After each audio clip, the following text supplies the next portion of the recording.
복음서에 기록되어 있는 비유를 생각해 보고 있습니다. 자, 오늘은 마태복음 13장과 누가복음 7장에 나와 있는 씨 뿌리는 비유. 우리 성도님들이 잘 아시는 말씀입니다. 예수님이 게네사렛 호숫가에 계실 때 많은 사람들이 예수님께 왔습니다. 성경에 게네사렛 호수, 갈릴리 바다 또는 갈릴리 호수, 디베레아 바다 다 같은 장소입니다. 게네사렛 사람들은 갈릴리 바다를 게네사렛 호수라고 불렀고, 갈릴리 사람들은 갈릴리 바다 그렇게 불렀고, 디베레아 사람들은 디베레아 바다라고 불렀습니다. 저 멀리 산이 보이고 산비탈과 들에는 사람들이 일을 하고 있습니다. 근데 그 중에 농부가 밭에 씨를 뿌리고 있었습니다. 농부가 밭에 씨를 뿌리고 있는 걸 보면서 예수님께서 배에 올라 예수님께 온 무리들에게 씨 뿌리는 비유의 말씀을 하셨습니다. 마태복음 13장 1절부터 9절까지 있는 말씀을 이렇게 읽어보면 씨를 뿌립니다. 근데 씨가 길가에도 떨어졌고 돌밭에도 씨가 떨어졌고 가시밭에도 씨가 떨어졌고 좋은 땅에도 씨가 떨어졌습니다. 농부가 손으로 씨를 뿌리면 길가에나 가시밭에 이렇게 씨를 뿌리지는 않겠죠. 애국처럼 큰 들판에 비행기로 쫙 이렇게 씨를 뿌리면 그 씨가 길가에도 떨어지고 돌밭에도 떨어지고 가시밭에도 떨어지고 좋은 땅에도 떨어질 것입니다. 그러나 예수님께서는 오늘 이 말씀을 하나의 비유를 들어서 진리를 설명하고 계십니다. 자, 길가에 떨어진 씨, 길가에 씨가 떨어지면 씨가 땅으로 묻힐 수가 없죠. 그냥 그대로 나와 있습니다. 그런데 말씀해 보니까 새들이 와서 4절에 그렇게 나와 있습니다. 길가에 떨어짐에 새들이 와서 먹어버렸다. 자, 돌밭에 씨가 떨어졌습니다. 밑에가 돌이 깔려 있어요. 돌이 깔려 있으면 어떻습니까? 뿌리를 깊이 내리지를 못하죠. 뿌리를 깊이 내리지 못하면 뜨거운 태양이 내리쬐면 말라 죽습니다. 가시밭에도 씨가 떨어졌습니다. 뿌리는 잘 내렸어요. 근데 위에 가시나무가 착 덮고 있으니까 자라지를 못합니다. 그래서 열매를 맺지 못했습니다. 좋은 땅에 떨어진 씨, 뿌리도 잘 내리고 잘 자라서 말씀에 100배, 60배, 30배의 결실을 맺었습니다. 우리가 쉽게 이렇게 이해할 수 있는 말씀입니다. 저는 특별히 시골에서 농사를 져봤기 때문에 이제 이런 비유의 말씀이 잘 이해가 됩니다. 씨가 그러면 지금 이게 비유인데 씨가 무엇일까? 신물교훈 31페이지에 보니까 씨는 하나님의 말씀이다 그랬습니다. 그러니까 농부는 씨를 뿌리지만 예수님은 뭘 뿌립니까? 말씀을 뿌립니다. 왜 씨가 말씀일까? 씨에는 뭐가 있습니까? 생명이 있어요. 하나님의 말씀에도 생명이 있습니다. 씨를 뿌리는 자는 누구인가? 우리 마태복음 13장 37절 말씀 같이 한번 읽어보겠습니다. 마태복음 13장 37절. 대답하여 가라사대 좋은 씨를 뿌리는 이는 인자요. 인자는 예수님을 가리킵니다. 그러니까 씨를 뿌리는 자는 예수님이세요. 신물교훈 27페이지에도 예수님은 진리의 씨를 뿌리기 위하여 오셨다. 자, 밭은 지금 네 종류의 밭에 대해서 말씀을 드렸는데, 밭은 마태복음 13장 38절에 보면 세상이다, 그렇게 기록되어 있습니다. 정확하게 말하면 세상에 살고 있는 사람들의 마음이 밭이에요. 왜냐하면 씨가 밭에 뿌려지는 것처럼 하나님의 말씀은 어디에 뿌려집니까? 우리의 마음의 밭에 뿌려져요. 그래서 밭은 우리 마음이에요. 구약 성경에 이렇게 성경을 읽어보면 땅이여 들으라, 땅이여 기뻐하라, 땅이여 두려워하라, 이런 말씀들이 여러 군데 이렇게 나오는데, 그 땅은 다 사람들의 마음을 그렇게 가리키고 있습니다. 자, 길가에 대한 생각을 좀 이렇게 해보면, 길가와 같은 마음은 말씀을 이렇게 할 때 말씀을 건성으로 들어요. 말씀을 집중해서 듣지를 않습니다. 건성으로 말씀을 들으면서 한 귀로 듣고 한 귀로 흘려버려요. 길가가 씨앗을 받아들이지 않는 것처럼 길가와 같은 사람은 하나님의 말씀을 받아들이지 않습니다. 흘려버려요. 듣기는 듣는데 마음에 말씀이 남아있지를 않아요.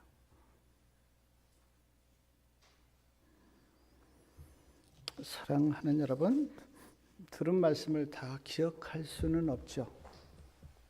저도 수많은 설교를 듣는데 물론 그 말씀이 마음에 다 기억되어 있지는 않습니다.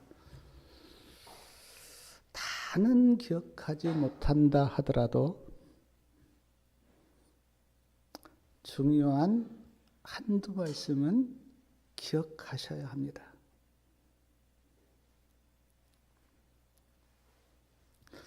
한두 말씀이라도 기억하려면 말씀을 들을 때 집중해서 말씀을 들으셔야 돼요. 그리고 가급적이면 집에 가서 다시 한번 성경을 펴보고 오늘 들었던 말씀에 대해서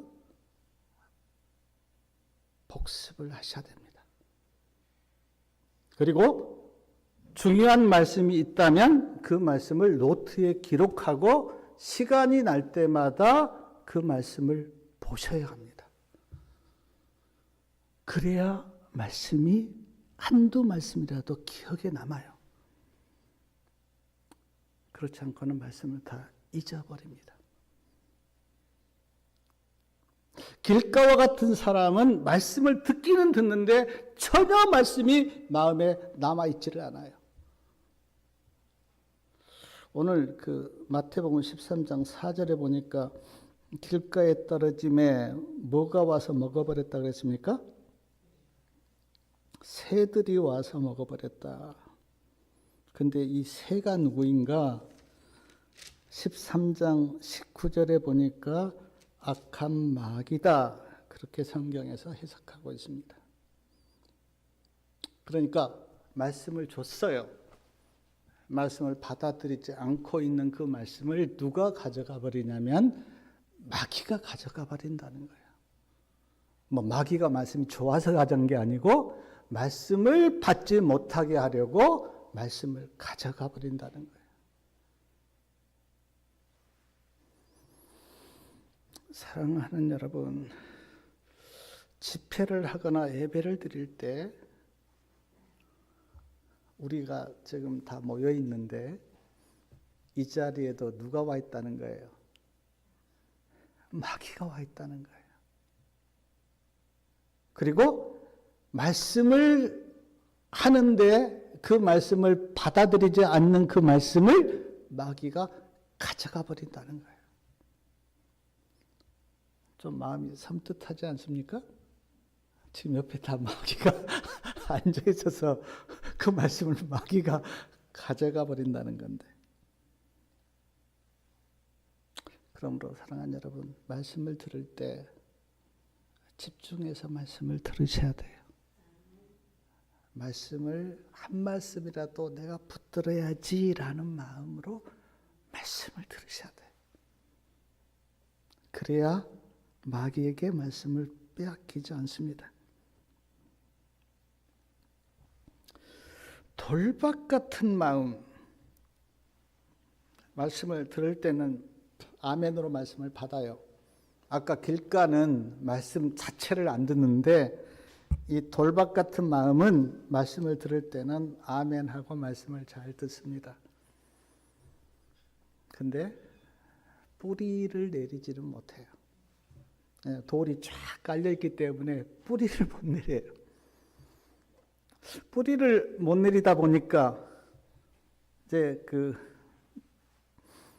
6절이요. 마태복음 13장 6절에 보니까 해가 돋은 후에 타져서 뿌리가 없으므로 말랐다. 그렇게 지금 성경에 기록되어 있는데 태양이 뜨겁게 내리쬐자 뿌리를 내리지 못했기 때문에 시들어 버려요. 근데 이 태양이 뭔가? 성경에는 21절 말씀에 보니까 태양이 뭡니까? 21절 말씀 같이 한번 읽어보겠습니다. 그 속에 뿌리가 없어 잠시 견디다가 말씀을 인하여 환난이나 핍박이 일어나는 때에는 곧 넘어지는 자요. 환난이나 핍박이 뜨거운 태양입니다. 그러니까 말씀을 듣고는 좋아했는데 뿌리를 내리지 못하다 보니까 환난이나 핍박이 오면 신앙을 포기해버려요. 저희 그 사촌 누님이 있는데 마음을 먹고 교회를 나갔습니다. 근데 이상하게 그때부터 매형이 좀 아프셨어요. 옆에 사람이 교회 나가니까 아프다고. 그러니까 당장 교회를 안 나갔어요. 지금까지도 교회를 못 나가십니다. 돌박 같은 사람은 신앙을 처음에는 잘 받아요. 근데 조그만 시련이나 핍박이 와도 신앙을 포기해버립니다.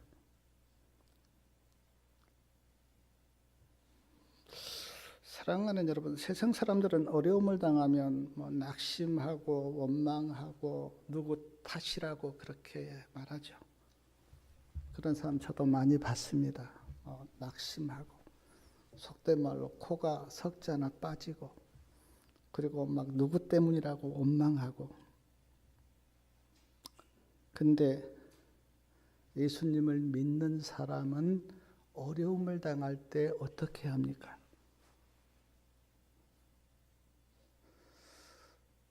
제가 이렇게 생각해 볼 때 저는 어려움을 당하면 왜 나에게 이런 어려움이 왔지라고 자신을 돌아봅니다.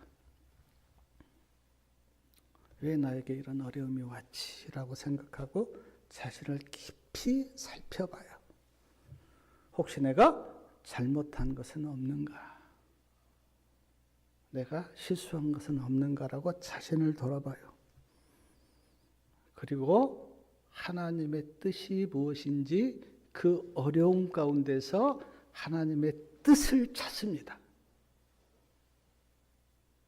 제가 어려움을 당할 때 하나님의 뜻을 찾아보면 반드시 거기에는 하나님의 뜻이 있어요. 그냥 어려움이 주어지지 않아요.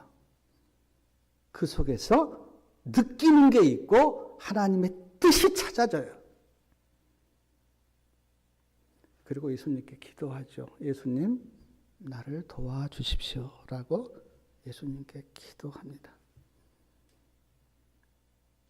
세상 사람들은 어려움을 만날 때 불평하고 원망하지만 예수님을 믿는 그리스도인은 하나님의 뜻을 찾고 기도해야 돼요. 우리 성도님들은 어떻게 반응하십니까? 어려움을 만날 때. 요즘 우리 교인들 참 아프신 분도 많고 오늘 고 집사님도 사고를 당해서 지금 병원에 계십니다. 물론 인간적으로 마음도 아프고 그렇죠.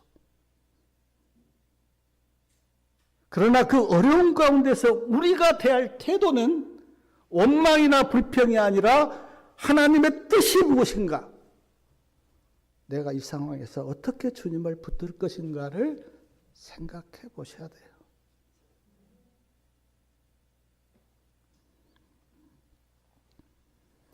사랑하는 여러분, 예수님을 믿어도 고난이 있습니다. 그래서 계시록 3장 18절에는 불로 연단한 금을 사라. 이 불로 연단한 금이 뭐냐면 핍박이나 어려움을 이기는 믿음, 그 믿음을 가지라고. 왜냐하면 우리가 이 세상에 살고 있기 때문에 아무리 예수님을 믿어도 고난이나 핍박이 우리에게도 있기 때문에 그 고난이나 핍박을 이기는 믿음을 가지라고 그렇게 말씀하셨어요. 가시밭 같은 마음, 이 가시밭도 말씀을 잘 받아들여요. 그리고 교회도 잘 다닙니다. 근데 가시나무가 마음을 쫙 덮고 있어요. 그래서 영적으로 자라나지를 못합니다. 가시나무에 마음이 덮여 있어요. 근데 이 가시나무가 무엇인가? 22절 말씀 우리 같이 한번 읽어보겠습니다. 22절이요. 가시떨기에 뿌리웠다는 것은 말씀을 들으나 세상의 염려와 재리의 유혹에 말씀이 막혀 결실치 못한다. 여기 지금 두 가지 이야기합니다. 세상의 염려, 재물의 유혹. 그리고 누가복음 8장 14절에는 이 가시가 쾌락. 그렇게 말씀하셨어요. 그러니까 염려하고 재물을 너무 좋아하고 쾌락을 즐기는 사람들. 예수님을 믿기는 믿는데 교회는 다니는데 돈 좋아하고 세상 사람들처럼 똑같이 염려하고 세상 쾌락을 좋아하는 사람들. 제가 설교 쓰면서 한번 생각해 봤어요.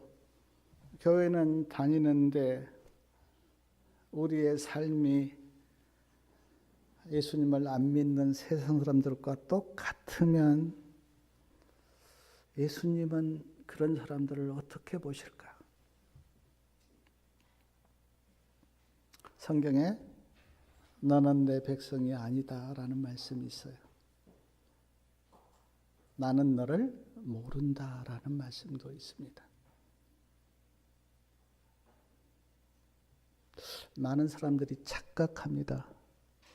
내가 교회만 다니면 하나님의 백성이겠지. 그러나 성경은 그렇게 말씀하지 않습니다. 성경에서 말씀한 하나님의 백성은 하나님의 백성답게 살아가는 사람들.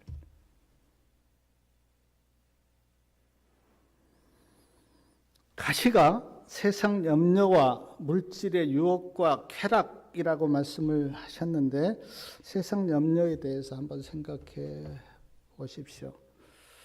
우리가 다 염려하죠. 저도 뭐 인간인지라 염려할 때가 있습니다. 그러나 예수 믿고 교회 다니면서 세상 사람들과 똑같이 염려하면 세상 사람들이 뭐라고 하는지 아십니까? 그럴 바에는 뭐하러 예수 믿어? 안 믿는 사람들과 똑같이 걱정하고 염려하려면 뭐하러 교회 다녀? 비웃습니다. 비웃어요. 우리를 안 본 것처럼 보이지만 친척들이나 사람들이 다 예수 믿는 사람을 지켜보고 있어요. 그래서 우리가 안 믿는 사람들과 똑같이 생활하면 그들이 속으로 비웃습니다. 저럴 바에는 뭐하러 교회 다니고 예수 믿어? 저도 그렇게 말하는 걸 들은 적이 있어요. 사랑하는 여러분, 염려하지 마십시오. 염려한다고 예수님이 말씀하셨잖아요. 뭐 키를 한자나 키울 수가 있느냐? 내가 너를 다 돌보고 있으니까 염려하지 마라. 염려를 다 주님께 맡겨버리고 평강을 누리라. 염려하지 말고 주님 안에서 평강을 누리시기 바랍니다. 재물의 유혹이 가시라고 말씀했는데 살아가려면 재물이 필요합니다. 그래서 맡은 바 열심히 일을 해야 돼요. 제가 뭐 부족하지만 저는 게으른 사람 굉장히 싫어합니다. 어느 때 인간이 가장 아름다운가? 열심히 일할 때예요. 열심히 일하는 사람 보면 아름답다는 생각이 들어요. 저도 제가 언제 누구로부터 칭찬을 받았는가? 열심히 땀 흘려서 일할 때. 열심히 일을 해야 돼요. 열심히 일해서 돈을 버는 것은 참 좋은 일입니다. 그러나 거기에서 더 나아가 돈을 사랑하면 그때부터는 재물이 우상이 돼요. 재물이 우상이 되면 내 온통 마음에 재물밖에 안 보여요. 그래서 하나님을 똑바로 믿을 수가 없습니다. 제가 인생을 살면서 느끼는 것 하나 있는데 재물을 쫓아간다고 재물이 손에 잡히는 건 아닌 것 같아요. 내가 아무리 재물을 쫓아가도 재물이 손에 안 잡힐 때가 많아요. 근데 그냥 열심히 사는데 하나님의 은혜와 축복 가운데 재물이 들어올 때가 있잖아요.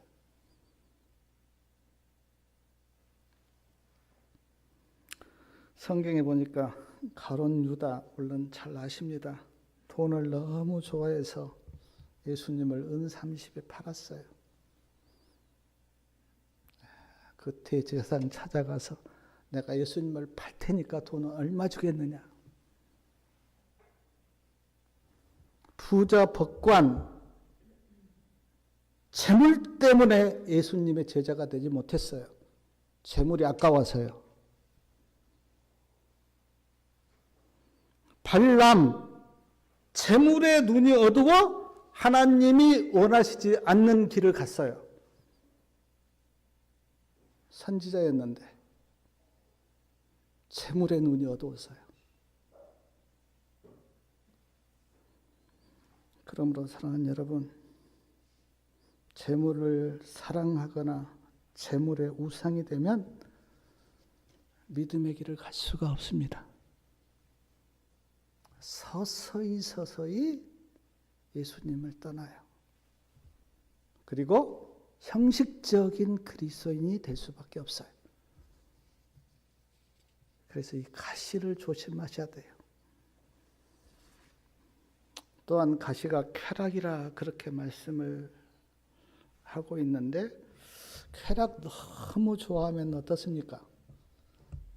신앙 똑바로 할 수가 있습니까? 온통 마음이 친구들을 만나서 뭐하고 놀까? 물론 뭐 연세들이 많아서 그렇지 않지만 뭐 어디 뭐 나이트 가서 놀고 술 먹고 놀고 거기에 꽉 마음이 차 있으면 신앙할 수 있습니까? 영혼이 죽어버려요.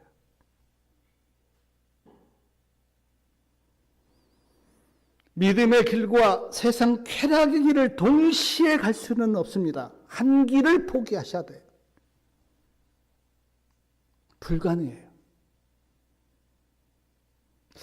예수님을 믿는 우리들은 세상 쾌락에서 기쁨을 누리는 게 아니라 주님이 주시는 기쁨. 세상 쾌락은 한순간이에요. 저도 20대 때 굉장히 방황을 하면서 쾌락을 쫓아서 살아본 적이 있어요. 저도 한 10년 동안. 근데 다 한순간이에요. 근데 주님이 주시는 기쁨은 영원합니다. 그 기쁨을 누리시길 바랍니다. 좋은 땅은 60배, 100배, 60배, 30배 결실을 맺혔다. 그렇게 지금 성경에 나와 있는데 제가 이렇게 씨를 뿌려보니까 이 말은 사실이에요.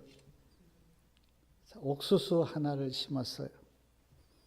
옥수수 한 자루 또는 두 자루가 달리는데 옥수수 한 자루에 옥수수가 몇 개 달리는지 아십니까? 300개 이상 달려요. 그러면 옥수수 하나를 심었는데 옥수수 두 자루가 달렸다. 그러면 몇백 배의 결실이 된 거죠. 콩 하나를 심었다. 근데 콩이 몇 개 달린지 아십니까? 제가 세보지는 않았지만 수십 개가 달려요. 저는 해년마다 고추를 심는데 물론 고추를 내가 잘 따지 못하지만 고추 하나 심으면 고추나무에 30개 이상 고추가 열립니다. 그러니까 예수님께서 좋은 땅에 씨를 뿌렸는데 100배, 60배, 30배 결실을 맺었다고 말은 사실이에요. 그렇게 하나님께서 우리가 먹고 살도록 축복하신 거예요.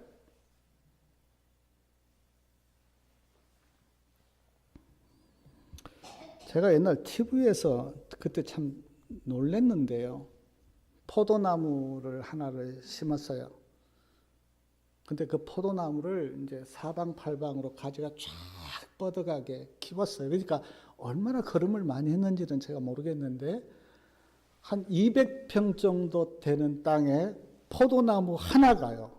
온 가지가 뻗쳐 있는데 거기에 포도송이가 수천 송이가 열린 거예요. 그걸 보고 제가 참 놀랐어요. 아, 저럴 수도 있구나.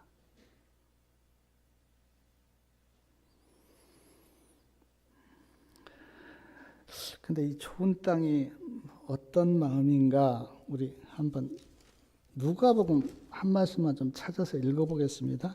누가복음 8장 15절 말씀이요.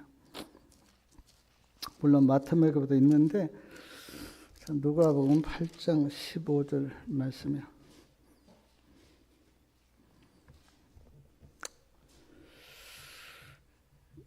같이 읽겠습니다. 좋은 땅에 있다는 것은 착하고 좋은 마음으로 말씀을 듣고 지키어 인내로 결실하는 자니라. 좋은 땅, 여기 지금 착하고 좋은 마음으로 말씀을 듣고 지키어 인내로 결실하는 마음. 신물교은 59페이지에 보니까 착한 마음은 자신이 죄인임을 인정하고 예수님을 붙드는 마음이고 좋은 마음은 믿는 마음이다 그랬습니다.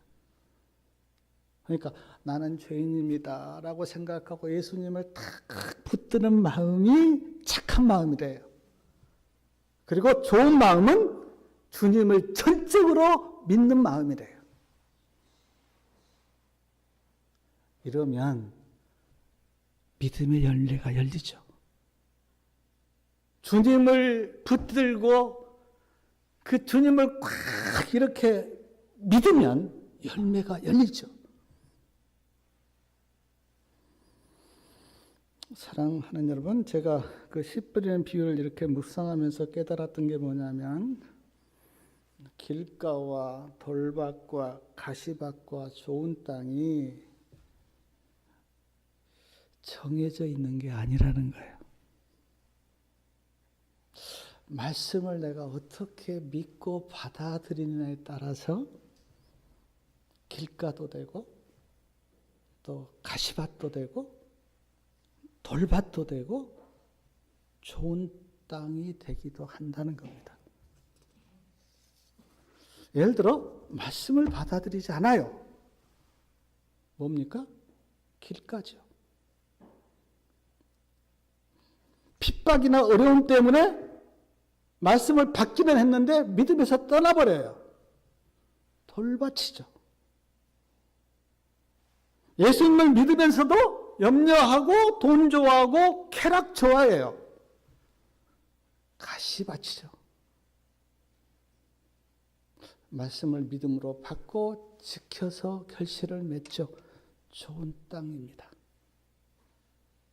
원래 길가와 원래 돌밭이고 원래 가시밭이 있는 게 아니라 하나님의 말씀을 내가 어떻게 받고 믿음으로 사느냐에 따라서 돌밭이기도 하고 길가이기도 하고 가시밭이기도 해요.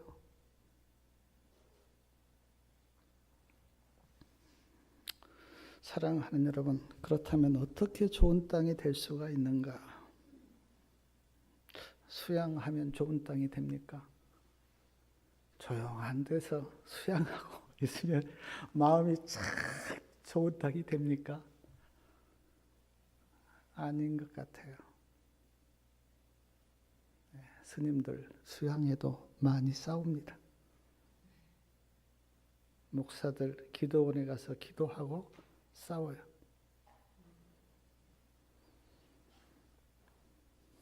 많이 배우면 좋은 땅이 되는가? 아닌 것 같아요.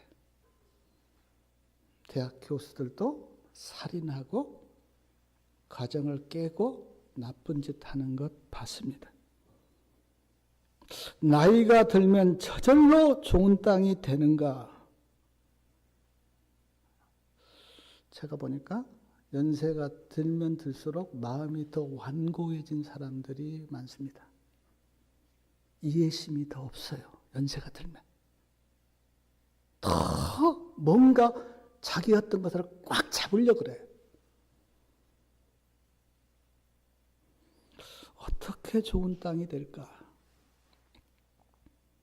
빌립보서 2장 5절에는 너희 안에 이 마음을 품으라 그리스도 예수의 마음이니. 예수님의 마음을 품으라 그렇게 말씀합니다.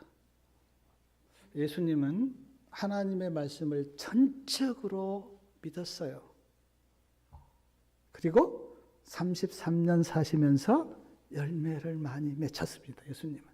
그 예수님의 마음을 품으면 좋은 땅이 될 수 있다 그렇게 말씀했는데, 사랑하는 여러분, 예수님의 마음이 뭐 물건입니까? 그냥 물건 같으면 가슴에 품고 있으면 되는데 예수님의 마음이 물건입니까? 품을 수 있는 게 아니에요.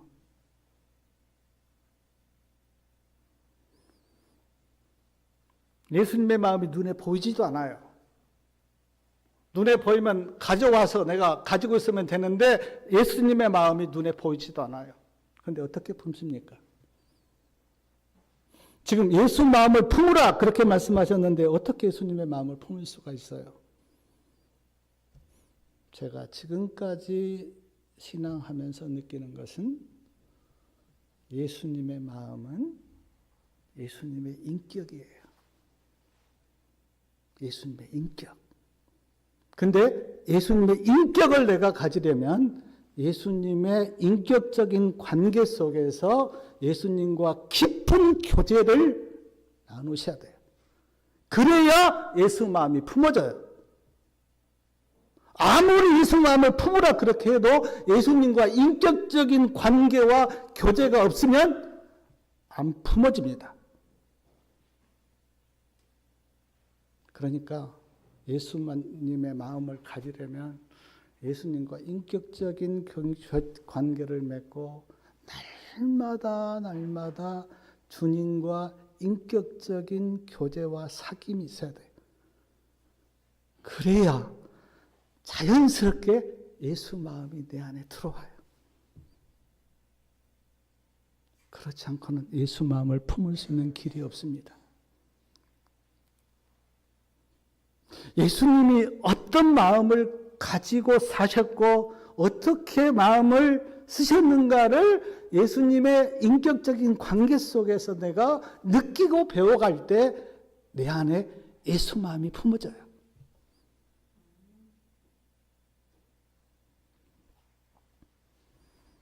사랑하는 여러분, 예수님과 좀 깊은 관계를 가지시기 바랍니다. 예수님이 어떻게 말씀하셨고 어떻게 생애하셨고 어떻게 사람을 상대하셨고 어떻게 은혜를 나누셨는지 예수님과 깊은 관계를 가지십시오. 그리고 좋은 땅이 되어서 성령의 9가지 열매, 우리 갈라디아서 5장에 나와 있는 말씀 잘 아시잖아요. 사랑, 희락, 화평, 오래 참음, 자비, 양성, 충성, 온유, 절제. 이게 성령의 9가지 열매인데 능력은 하나도 없어요. 다 우리 마음의 상태입니다. 사랑하고 친절하게 대하고 기뻐하고 그런 다 우리의 마음의 상태예요. 그것이 성령의 열매예요. 그러니까 뭘 예수 믿고 뭘 하는 게 아니라 예수 믿고 어떤 인간이 되는가, 그게 기독교의 본질이에요. 하나님이 원하시는 그런 거예요. 내가 어떤 사람이 되는가. 그것이 성경에서 이야기하는 그리스도인의 모습이에요.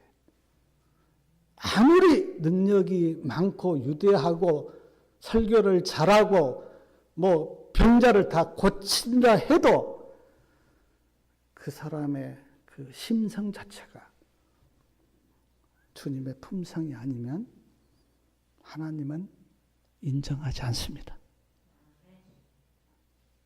그런 은혜가 우리 모두에게 있기를 바라면서 말씀을 마치겠습니다.